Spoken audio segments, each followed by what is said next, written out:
Melissa Biggs-Bradley, and I founded Indagare, the members-only trip planning company, on the belief that how you travel matters. Exclusively for the Bank of America Preferred Rewards program, Indagare has curated one-of-a-kind virtual experiences for the Diamond Tier members. These remarkable travel and lifestyle experiences will allow you to see some of the world's most special places with the people who define and protect them.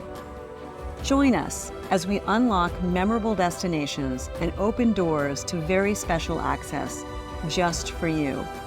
Welcome to the journey.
Welcome back to Virtual Experiences. I hope you all enjoyed your summer.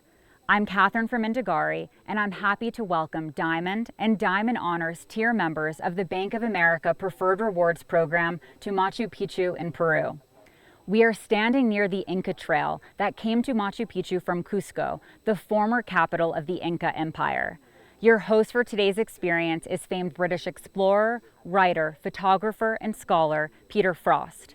He will take you on a special tour around the UNESCO World Heritage Site, Machu Picchu, and later in the program we will head upriver to Cochabamba, one of the extraordinary smaller Inca settlements that is part of a network of sites surrounding Machu Picchu. As always, we will save time at the end of the experience for Peter to answer all of your questions. So thank you to those of you who submitted questions in advance, and please continue to send them in as we go through the tour. And now, without further ado, I'll let Peter take it away. So good morning and welcome Diamond and Diamond Honors members of Bank of America. I'm Peter Frost, and I'm here today to take you for a tour through this amazing site you can see here behind me. Why me? Because I've lived in this area for 50 years. At least I first came here more than 50 years ago. And my first visit to Machu Picchu was that same year I first came. And I've come here countless times since then. But I've never lost that sense of awe and amazement at this place, because it truly is one of the world's astounding archaeological sites as well. So now where I'm standing is where we've got special access, special permission today to show you. People aren't generally coming to this part of Machu Picchu, but we're able to see from here this layout of the place.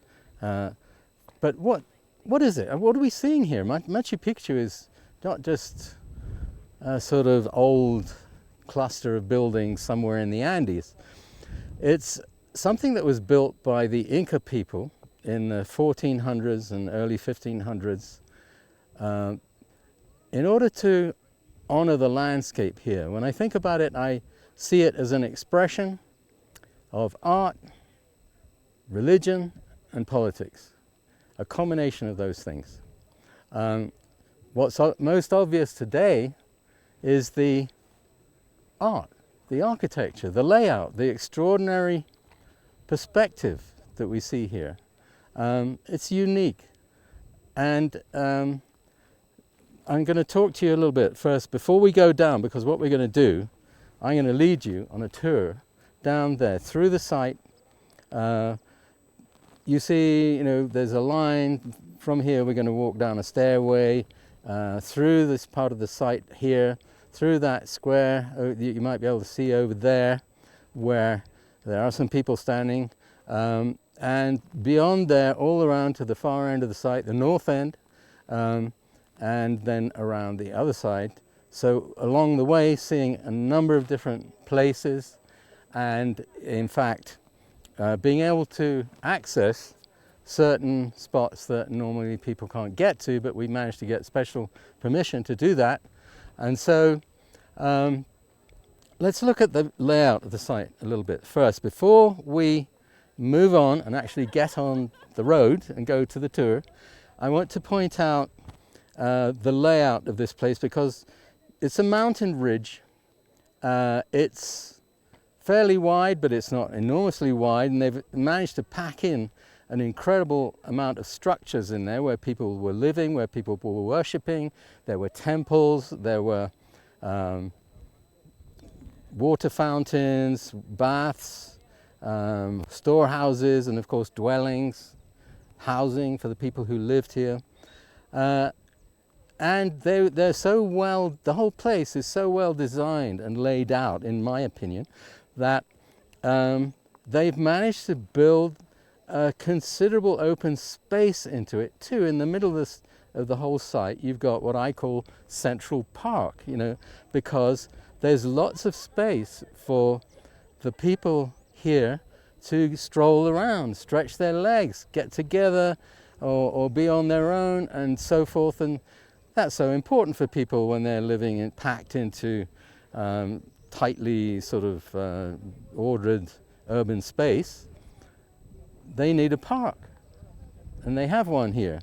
They use that, no doubt, for assemblies of people, gatherings and so forth, but also for simply strolling, being themselves, being the way people are. So you notice, as I say, it's divided into two equal parts, not equal, but two distinct parts, divided by that green area. And on this side of the site, we're going to see a lot of ceremonial temple parts of the site. There's more sort of dwelling on the right hand, the east side of the site. That's east to my right, that's left over here. That very tall mountain that's such a prominent part of it. If you've ever seen pictures of Machu Picchu, you'll almost always see that mountain in the photo. That's called Huayna Picchu, and that means young mountain in the Quechua language, the language of the Incas. That mountain sort of defines the end of the ridge that we're standing on here. The beginning of that ridge is the summit of a high mountain, almost 21,000 feet high, called Salcantay, snow-capped mountain, one of the giants of the Andes. And this ridge connecting Machu Picchu directly to that mountain. And that mountain was sacred to the Incas, and this place here was sacred to the Incas too.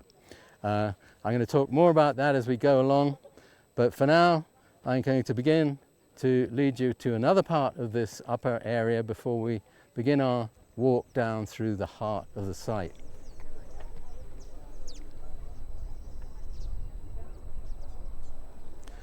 So now I'm taking you to this area over here, one of my favorite areas in Machu Picchu, in this part of the site. We got special permission to be here because, once again, this is one of those places that's restricted access to the public at the moment. But I'm showing you here the way you arrive in Machu Picchu. You did in those times anyway, and people still do on what is now called the Inca Trail to Machu Picchu. To Machu Picchu from the Inca capital of Cusco was the original meaning of the trail to Machu Picchu. You can see that notch in the ridge that I'm showing you up there. There's an Inca construction, I don't know if you can see it, but it's there. It's called Inti Punku, the Sun Gate, as we call it today. And that is where you arrive from the Inca Trail that stretches for several days walking to the city of Cusco. originally. And you walk through that gate and look down on this site here, this amazing Inca place. Amazing in the sense that, you know, for them it was a powerful site, and for the people down in the town itself, in the settlement, that was an amazing sight too, because very often who was arriving in that doorway up there could have been the Inca emperor himself, arriving to visit this place. He didn't live here all the time, but he came to this place in order to perform ceremonies, bringing other Inca elites with him. And we're seeing this upper terrace before you enter the main part of the site, where we've got this beautiful, I mean, just in terms of its sculpture, its carving, it's an amazing artifact, art. It wouldn't look out of place in a modern, you know, museum of art.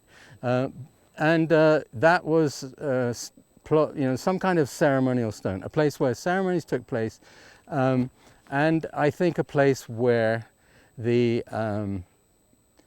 people who were arriving off the Inca Trail would perform ceremonies before they entered the main part of the site, what today we call the urban part. That was where all the temples and where the dwellings and so forth were. And it's a very, you know, there's some evidence staring us in the face right here. Well, it's not exactly in the face anymore, it's covered in grass and so forth. But what we're seeing in this area here around this stone are a whole group, you know, clusters of smaller stones. What we found, you know, not so long ago, it was realized, somebody noticed, that these stones were actually part of, came from 9 different places in the Cusco region. Brought here, no doubt, by people who were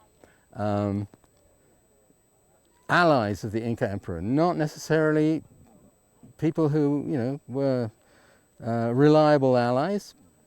And they were made more reliable by bringing them to a place like this site. But now I think it's time to get up close and personal and see the site itself. Buildings, as you can see, there's one right here. It's a well-known one. We call it the Watchman's Hut, or the Guardian's Hut, because it's a lone hut at the top of the site which has a view of the entire site. And it's built of this same white granite. It's not white now, but I'll explain later how come. It's grey now, and it was white at one time, and it made the whole city white. So this is the first Inca building on our way down into the heart of the site.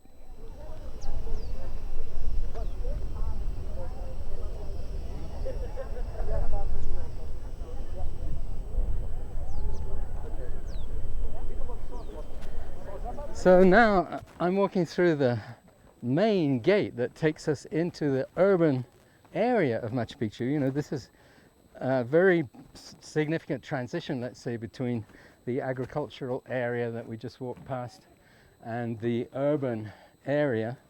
And so I want to talk to you about the design of this doorway, because it frames the mountain of Huayna Picchu perfectly in the center of the gateway. You know, so it's a way of, I mean, that's not an accident, okay? That's designed that way, and what it does is honor, let's say, profile and give great prominence to that mountain as you enter the site, because that's a sacred mountain too. You know, in fact, the Incas built things on top of that mountain, and so to me, it's an extraordinary piece of design, artistry, right there. And right now, after this, on our way, after this gate, I'd like to take you down to the sacred plaza, the main plaza, where the 2 principal temples, the heart of Machu Picchu, which is, you know, a few steps down here. So follow me.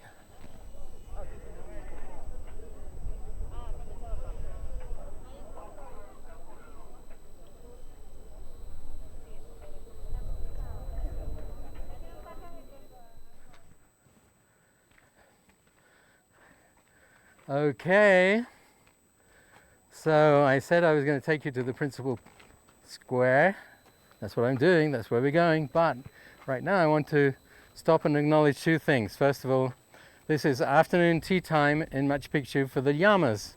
We have a lot of llamas here in Machu Picchu, as well as quite a lot of people. This is a very, very popular, very famous site. We have to remember that.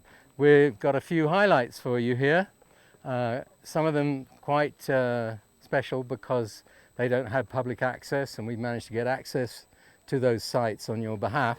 But we can't do everything. It's an enormous site, but we've got some really good special places here. Some of the most famous spots, in fact, in Machu Picchu that we're going to be showing you in this tour.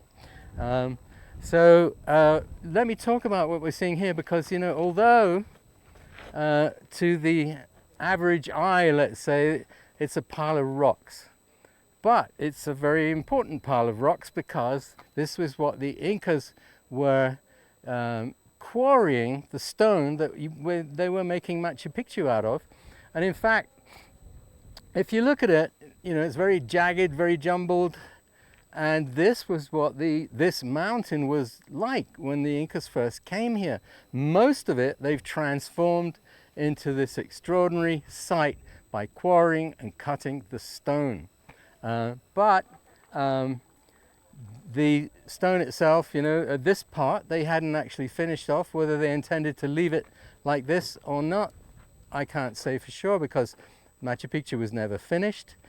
The whole area has unfinished aspects to it, which is what I like to say. In fact, this was an inhabited and a living site. And if you compare that, I like to say, was New York City ever finished? I don't think it has been finished, because there's a lot of people living there. It's constantly changing. Machu Picchu was the same while they were creating the place. And they didn't have to move big rocks from anywhere, because the big rocks are right here. So they cut them, they shaped them, and turned them into something truly extraordinary. That word again. So here's the quarries, but now I'm going to deliver on my promise and take you over to the principal plaza, the sacred square.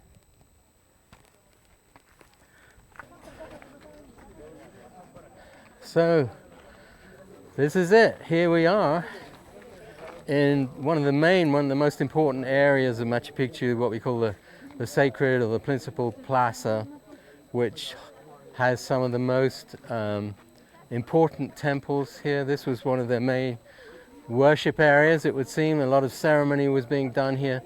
We know that these were important buildings, and I'll explain why in just a moment. But I'm going to take you over here to look at what we call the Temple of Three Windows. And the building itself, beautiful stonework, polygonal stonework. And by the way, one of the workers of Peru's Ministry of Culture, constant maintenance, cleaning being done in this site, because it's a big site, it's open air, it's in this humid area where it gets a lot of rainfall at certain times of the year. So you've got to take care of this, and there's always somebody doing that. That's what's happening here. So an open-fronted building, we've seen these before, and we'll see them again later on. But what this seems to have been was a way of making, you know, three sides of the building, an open part in the front, and a roof so that you could have open air, not exactly open air, sheltered, but plenty of light inside the building, so you could have ceremony going on inside. You can see there was a major sturdy column in the center holding up the roof beams, which slotted into these two sides of the end walls here. It would have been a thatched roof. That was the Inca style, but beautifully made thatch. Sometimes they would weave gold thread into the thatch and cover them on ceremonial occasions with colorful weavings so that they look really beautiful. And we can also see here in the entranceway a stepped symbol here. That is a classic religious symbol of the Inca time and the earlier times too. It's been around in the Andes for a long time. That's a religious symbol. Don't ask me exactly what it means, but so I'm going to take you around the corner here just a moment. Pase nomás, señor. We're just going to step in here for a moment, and I want to show you some detail about how the Incas carved stone, because I get a lot of questions about that, you know, and we can see here a work in progress. So I want you to come and look at that. Let's see, you know, this is this wall here. You can see that it's not flush. The Incas were in the process of smoothing down these stones to make a smooth wall at this end of the building. This stone was never finished, and you can see that they were cutting sort of channels into here, especially here. Look at this. These are mason's marks where they were working to, you know, they were signing in a way. The master masons were cutting to a certain depth here, so that the sort of slightly less skilled workers would come along and just cut down to that depth, and then the mason would come back and see if they would go any further. And there's a line here on the end of the building. You can see it here, just this mark here. That's what the masons were doing to say that's how deep they wanted to cut. That's where they would stop cutting. That was the level of the wall. That's just a detail about how they did stuff. You know, the detail of what we're seeing here, as you go into that, you know, it's endless, of course, but I wanted to include that. So here's the other major temple of this area. Again, you know, beautiful stonework, bigger. This is the biggest one, really. Three-sided, big open front, beautiful stonework. But the stonework, notice that the style of this stonework is very different from the other building right here. No doubt built at the same time. The Incas, this famous imperial Inca stonework, incredibly well fitted together, was done in various different styles, and we see two of them here. You know, the polygonal masonry, which is, as it says, you know, the word, lots of different shapes, irregular shapes. These are much more regular shapes, beautifully cut. As you can see, you know, this temple has subsided on one side, and that was already happening when we see early photos of the site taken in the early 20th century. We can see that this was already happening, so it's got worse since then, but you know, there's an underground fault that the temple is slowly sinking into, unfortunately.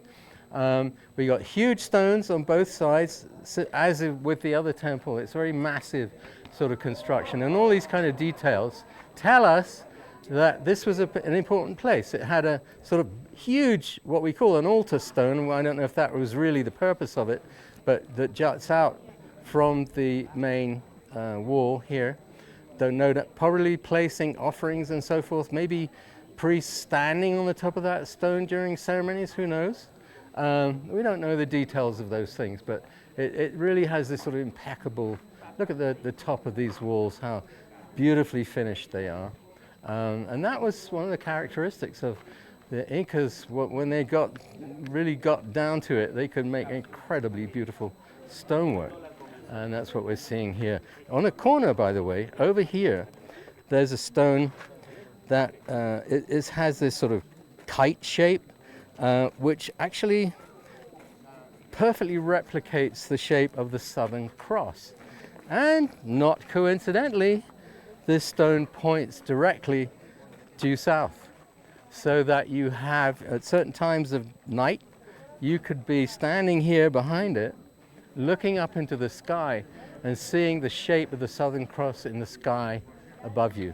And that's the Southern Cross, of course, is a major constellation here in the Southern Hemisphere, where you can't see the North Star. So this is an important constellation in terms of navigation, in terms of you know, understanding orientation. Where due south is, you have to understand the Southern Cross. And so here we think, now all I've talked about, remember, we never know for certain, but it certainly seems to be a representation of the Southern Cross. Who could guarantee that? only somebody who could go back and talk to the Incas 500 years ago.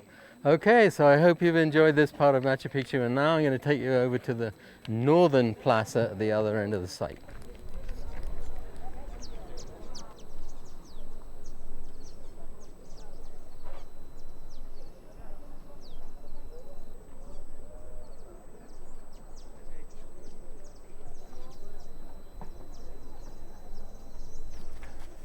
So this is Central Park, as I described it to you earlier. You know, this enormous esplanade in the middle of Machu Picchu. And as you can see, they are working here. They've made some significant archaeological discovery down there in the central esplanade. And that tells us that, you know, they're still excavating, they still find things at Machu Picchu. And they are covering it up so it's well protected in case it takes a while. And this is, will soon be in the rainy season here, so they don't want it to get rained on. So, you know, this is that major sort of space area, as I say, Central Park. And right now we're in the Upper West Side, as it were. And this is, of course, a very expensive real estate here in Machu Picchu. But just kidding. But the fact that I want to tell you a story that I remember from many years back when I used to be a trekking guide. I was bringing a group of people in off the Inca Trail, and coming in here, when we were coming down from the Inca Trail, we saw this enormous group of people here, and it was the Lima Symphony Orchestra with a full choir, and they were performing Mozart's Requiem here in Machu Picchu. It was like a surreal, amazing moment. And what I discovered, you know, apart from the sound of Mozart's Requiem here in Machu Picchu, which was unbelievably moving right away, the fact is that the acoustics in this place are incredible. Whether that's design, I suspect it's design. You know, the orchestra was over there in that space over there and playing full blast, and the sound was perfect, which is pretty unusual in open air spaces. So there you go. We're heading now to the Northern Plaza. And by the way, I want to mention before I leave this place that the buildings you see above there on the other side are similar to the ones we're going to see in Cochabamba. They're very, very much a sort of family resemblance. Okay, so follow me, and it looks like we're being followed by an audience of llamas as well, so they'll be nice to have around.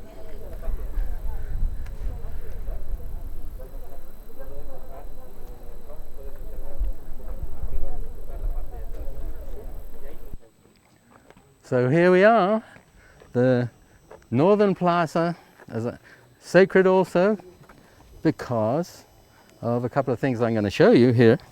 You see that it's flanked on either side by these open-fronted buildings, and people could have been able to sit on both sides under shelter, but still with plenty of light, able to look into the square.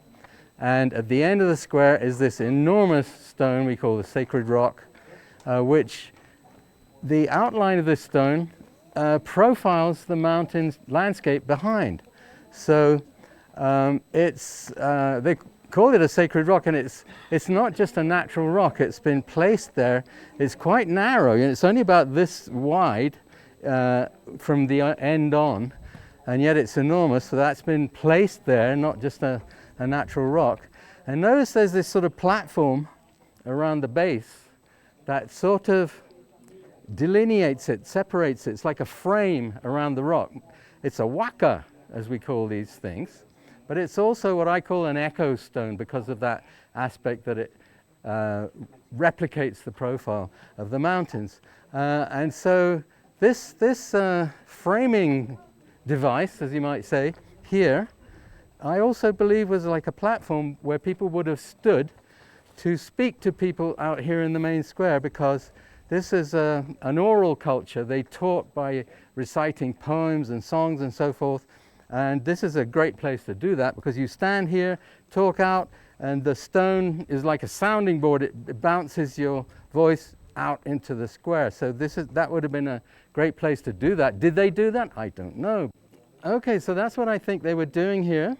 So we'll now head to the Sun Temple. Follow me.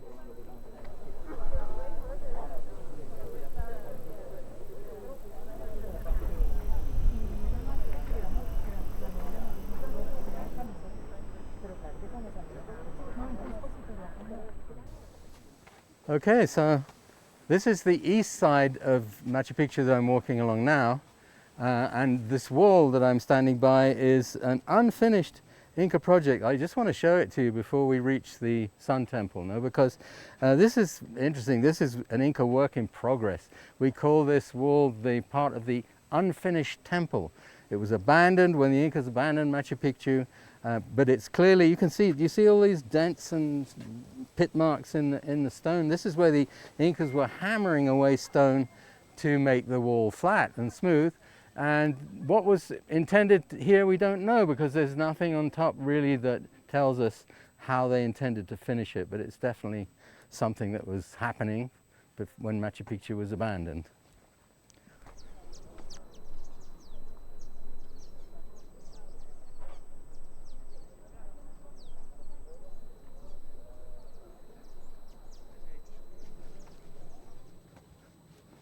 Okay, Bank of America, this is the climax of this tour today, and I want to point out to you this probably the most important temple of Machu Picchu back in those times, and it's a single massive granite outcrop with a beautiful cave. When I say beautiful, you know, you can see how it's been opened out here. And the entrance to the cave has been widened so that inside there's space where they can put you can put the beautiful, finely cut, the best stone in the whole of Machu Picchu is actually inside this cave. What we believe was going on here, it's a temple, they call it, people call it the Earth Temple, the Temple of Pachamama, the Earth Mother in the Inca world, and we think that this cave was probably where they placed the mummy of the Emperor Pachacuti, who, if you remember, was the owner of Machu Picchu. He was the person who had this place built.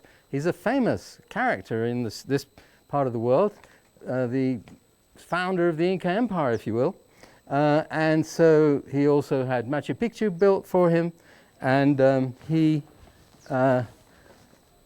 when he died, his mummy would have continued to come here after his death, brought here to honor his building of this place. And when it was placed in this cave, might have been in special occasions, such as the winter solstice. On the top of this granite outcrop, you've got the actual Temple of the Sun. You see the absolutely also really beautiful stonework. And the rounded wall of the temple, which is one of the signs in Inca structures that this is the Temple of the Sun. And more recently we learned by observing that in fact it really is a marker of the winter solstice. When the sun comes over the mountains on June 21st, here in the southern hemisphere, the sun shines through that window you see there, throws a patch of light onto the bedrock in the center of the building, and that marks the winter solstice. And so, as you can see, you know, this is one of the jewels of Machu Picchu, one of the finest places in the whole site. So now, I hope you've enjoyed the tour, and we're still on our way. We've got more to come, but we're on our way down to the train where we will take a short journey upriver to the site of Cachabamba, where I'm going to show you some final amazing things. So thank you very much.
So here we are, kilometer 104, and we've got the train at a special stop that normally it doesn't stop at, so follow me into the site.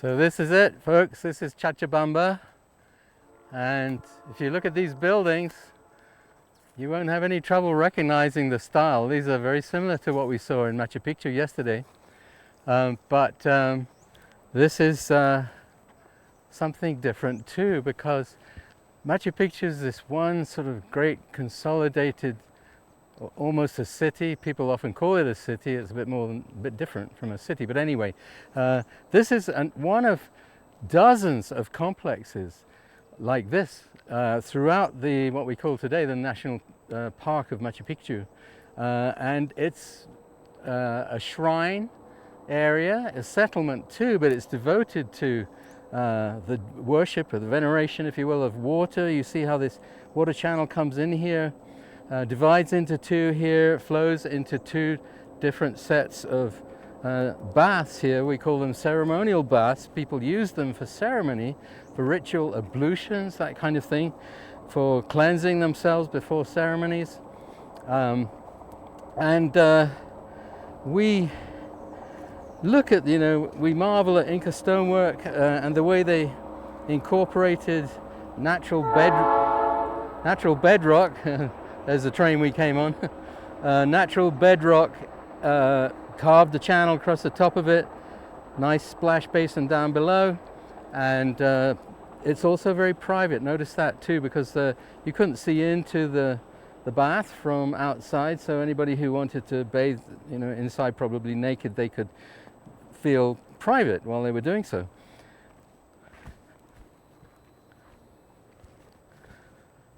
We'll walk along them. There's a total of 14 of these ceremonial baths just in this one small site. It's not very big. It has, a few dwellings around, and probably there were others under the forest beyond the back of the site that we can see today.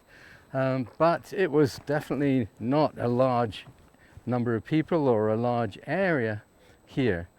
But there are, as I say, so many of these different Inca sites here. And if I turn around from where I am now and look up behind us, that's where we came from. Machu Picchu is back in that direction. You can see an Inca site right there on the mountainside up on that ridge. There's another one that's called Inti Pata, first cleared and noted by Hiram Bingham in 1915. These are just two. There are others quite close by up on the mountains up here, and throughout this area of about 80,000 acres of the Machu Picchu National Park. So we're going to continue on into the heart of the site, into the main square, as you might put it, which is also, there's another major feature here that would have probably been the particular point that attracted them to here, and that is across here, this huge boulder that's been carved. This is just the top of it. It's actually, if you go to the back, there's quite a large drop-off back there.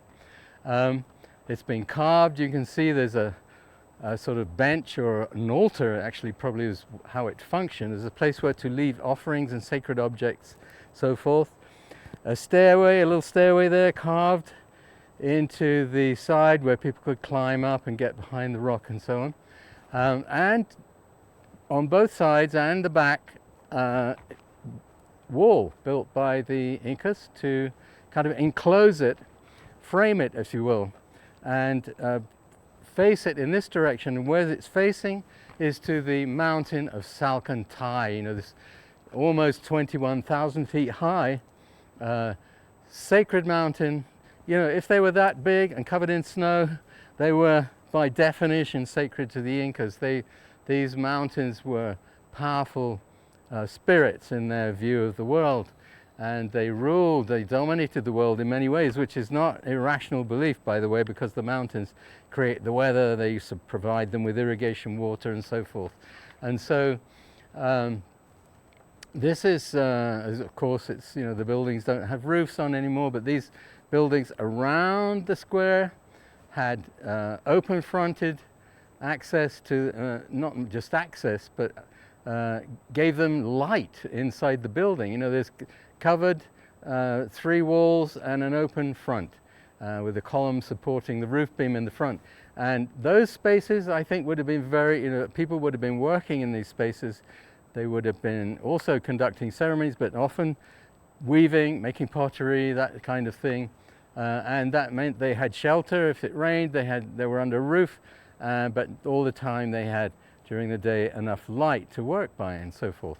So it's, I don't know, something about this Inca design, the world that they created was so well thought out, so integrated into their lives, and yet very spiritual. There's no other word for it. So there you have it. I hope you've enjoyed your tour of Cochabamba. And right now, I'm going to take you back upriver, and I hope you'll join me for Q&A about Machu Picchu and what we've seen.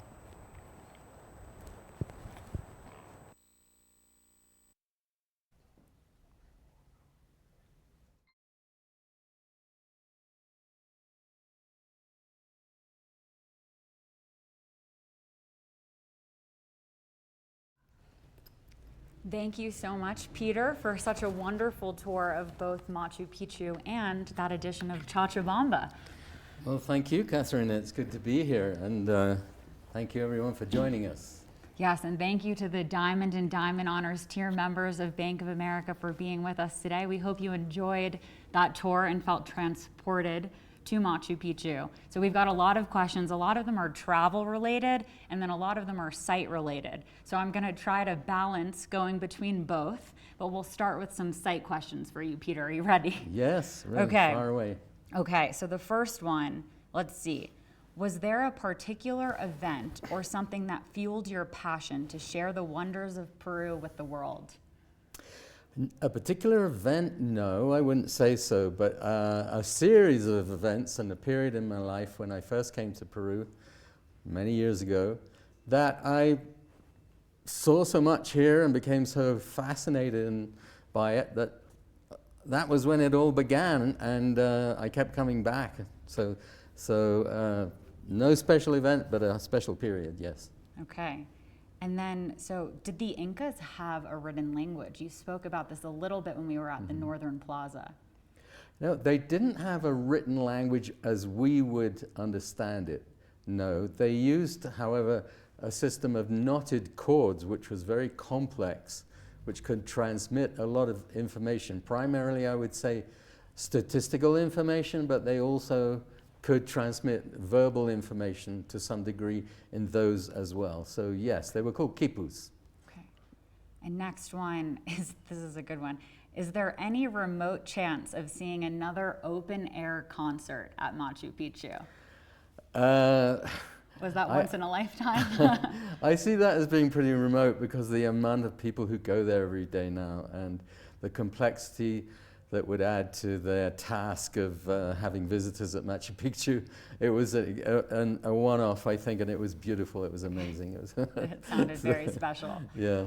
And can you get into when and why was Machu Picchu abandoned? Well, I personally, we don't know for sure, as always, you know, but I believe the most likely explanation was that there was a massive Inca civil war before the Spanish arrived, and only just before the Spanish arrived, there was a massive civil war among the Incas between north and south. And you know, Machu Picchu was a luxury site in the sense that it didn't produce anything for the Incas. It was a drain on their resources, and so in wartime, that's the kind of thing that gets abandoned first. You know, stop that nonsense. We can't afford it. Let's concentrate on winning the war. I think then they may well have pulled their people out of Machu Picchu at that time. Okay. And I know you're very passionate about stonework. Yeah. So we got a question taking us back to something you were speaking about at the quarries. But can you just repeat and explain the earlier statement that the stonework at Machu Picchu was originally white? Okay, here's the thing. What we see today is stone covered in microorganisms, algae, lichen, that kind of thing, over centuries.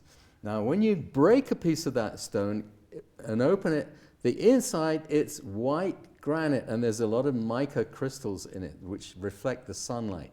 So, in fact, you know, and I believe that the Incas would have taken care to keep it all clean. It's a royal site for an emperor, and so it would have shone in the sun, you know, like I said, the shining city on a hill. Yes. And what is the elevation of the main site of Machu Picchu? We'll get into some questions about acclimatization later, but let's start with this one. Well, the actual center of the site is somewhere around 7,500 feet above sea level. Okay, about the level of a Colorado ski town. Yeah. Approximately. Something the like base, that, yeah. the main site. Yeah, Okay, let's see. Next one for you. What did the residents of Machu Picchu do for a living? Well, they were the residents. What we believe is that there was essentially a permanent caretaker population that took care of the site, and they were part of the servants, the entourage of the royal Inca family. So they would have been fed, they would have been provided for. They were working for the Inca elites, you know. And so that's what they would have been doing there. Some of them would be farming, weaving, making tools, this kind of thing. Okay. So. I know we don't know anything for sure, but no, I can say that pretty much for sure, as a matter of okay. fact. I think we're pretty sure about that, yeah. And so our next question is on preservation. We got to see some people at work during the tour, but what is the biggest danger to the preservation of Machu Picchu? Well, probably the mass of tourists that go there. Yeah. There's I mean, that site was not designed for the number of people who go there every day, of course. It's very solid, it's stone, it's brilliantly engineered, but the wearing down that you do see on the stones is what going to continue. And but the other aspect is, as you might have noticed in the video, we get fires at certain times of year. That's a very common phenomenon nowadays with climate change and so forth. And the smoke and actual fires can and have threatened Machu Picchu. So that's a potential threat as well. Okay. Yeah. And then this one is really interesting. Was there more than one civilization that was built on top of Machu Picchu, as there are more than one type of stone foundation and walls at the site? This person wrote, the larger, more intricately cut stone walls sometimes have another layer of crudely made stone wall layered on top. Why is this? Well, there's more than one answer to that. But first of all, there were earlier period of there was no previous occupation at Machu Picchu. It's an Inca site exclusively, which is unusual actually. Usually there is another occupation earlier. But as for the actual, you're right. That's a very good observation. There are very good stones at the base, and then you get cruder layer higher up. And those would have been, the upper layer may well have been stuccoed smooth. Where the stone is not so fine, they would often cover it in stucco. And the last answer, you know, the really crude stuff that you see at Machu Picchu is later construction, probably after the abandonment, when perhaps a smaller number of people were still living there and building stuff, but very much cruder style. Okay. And do we know if the Incas ever traveled to Asia? To my knowledge, there's no evidence that the Incas ever traveled to Asia, no. Okay. I think our audience is very excited about the travel-related questions, so I'm going to pivot us over there. Okay. So first, how do you get to Machu Picchu? There's a couple of different ways. Can you walk us through them? Okay, well, first of all, the jump-off point, you might say, and it's not merely a jump-off point, but the old Inca capital of Cusco, where we are now, is where people fly to.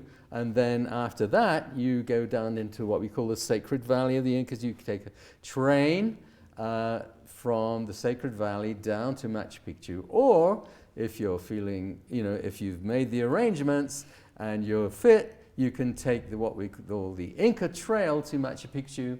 And it's a 4-day hike to get there. Other than that, no road, no helicopters. That's it. Yes, Okay, it's train or walk. Train or walk. are your two options. Yes. Okay. So we got a lot of questions on how best to handle acclimatization, as I mentioned, when visiting Machu Picchu. Do you have any advice you can share?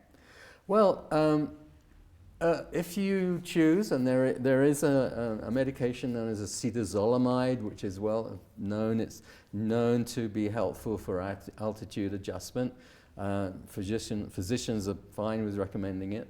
Then how you behave after you get here is crucial too.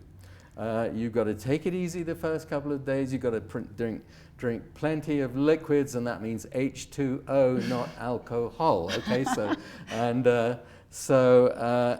and basically adapt slowly as you go at the beginning. Mm-hmm. And another good thing to do is go down to the Sacred Valley. That's 1,500 feet lower, so that helps. Yes, I would say most people coming to Peru would give themselves a few nights of relaxation once they land in Cusco, spend time in the Sacred Valley, and then start trekking and doing that portion of their trip around Machu Picchu. Yeah, sure, yeah. So do you have any advice for preparing physically for the altitude acclimation in order to visit Machu Picchu? I would say, well, physically, most people who are averagely fit and healthy can get around Machu Picchu. It's not too challenging. I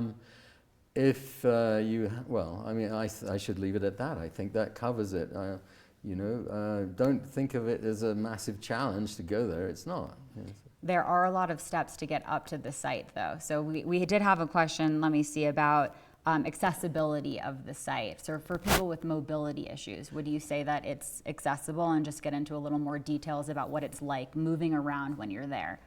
Well, I would say if you have mobility issues, some parts of the site will still be accessible to you, some parts will not.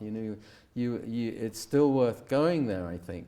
In fact, I know people who people do go there with mobility issues and never regret it, so it's a matter of how much you expect to see and hope to see. But if you plan to arrive by Inca Trail, you definitely want to have some level of physical fitness. If you do the Inca Trail to Machu Picchu, you want to be fit, that's not sort of a stroll, no. Right. Yeah. And many asked about time of year. What time of year is best to visit Machu Picchu? And do you have any tips for best time of day? Any Peter Frost secrets for when to enter the site? Well, I would say in terms of time of year, my favorite months are May. I would say April and May, when the rainy season is tapering off, the site is green, lots of flowers, and yet it's not raining much anymore. Right. Then the later in the September, November, October, those are good months. Okay. Too. Time of day, early in the morning and late afternoon is best, but it's good all the day, so. Yeah. And is it really necessary to have a dedicated guide when you're at Machu Picchu? Yes, now you are officially required to have a local guide with you. Okay. Yeah. And what are the options within Machu Picchu? You can tour the Citadel, which is the tour that we took the Bank of America clients on today. Yeah. But can we hike mountains in the area? If so, is there any special training required to do those additional hikes? Well, there are two mountain climbs, I would say, rather than hikes, within Machu Picchu itself that you can take, and you need a ticket to do that. You need to book that. You need to be fit because they're both pretty steep climbs. So those are not for, people who have less than average fitness. You need to Be used to, and I would say, by the way, don't be afraid of heights because they both have some drop-offs. Yeah. One of them they saw in the on the tour. It's Huayna Picchu, so it's the mountain that you can see right behind the main city. Yeah, that's right. And then the other is Machu Picchu Mountain, which is on the other end that we didn't get to show them on the during the tour. They both have wonderful views. But Incredible views, not easy to get to the top of. No, not easy. Yeah. Okay, so we've got a couple questions about more general Peru. So in addition to Machu Picchu, what other places do you recommend visiting for a first timer to Peru? Well, that's a big question. I mean, Peru has an incredible range of environments and natural and cultural attractions. So I like the north coast of Peru very much. There are some amazing pre-Inca sites from earlier civilizations up there. And the discoveries they've made there in recent years, recent decades have been amazing. And they have museums and places where you can see those things. The rainforest, the northern area of Chachapoyas, the infrastructure is a bit, you've got to be willing to, I won't say rough it, but it's not 5-star, a lot of it up there. But it's amazing stuff too, the sites, the archaeological sites. If you're interested in the environmental side of things, Peru's, the northern Amazon region has amazing sites to visit in terms of seeing animals and stuff, live wildlife. I want to say the best areas are down here in southern Peru, access from Cusco to the rainforest of, there's an amazing national park called Manu National Park. You will see wildlife there for sure, good stuff. And I have one final question for you. Peru is, and there's an endless amount of things to see here. I think you have to live here to fully get to experience it. And even then, there's more to do. Yeah. What do you see as the biggest oversight most visitors make when visiting Peru and the Andes? Is there something that a lot of visitors just don't include on an itinerary that they're overlooking that they should be sure to consider? Well, if it one sort of, rather than an area, a specific site that's overlooked not only by a lot of tourists, but by the government itself, in my opinion, is Sacsayhuaman, which is not 15 minutes walk from where we're sitting right now.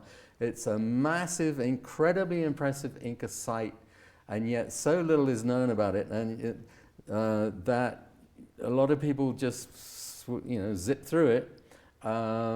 And don't. It needs more attention from both tourism and the government itself. I think it needs a museum, a site museum.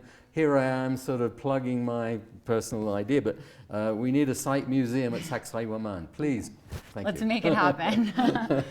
Well, and that site is in Cusco. That's right here. Yes, exactly. I'm just clarifying. So, Peter, thank you so much. You are a wealth of information, and this was such an incredible experience seeing Machu Picchu and Cochabamba through your eyes. So thank you for your time, and I know it was not easy to squeeze all of this into this short program. No, it wasn't. It was great to try. We did a lot. We did a lot, so thank you. Okay, thanks, Catherine.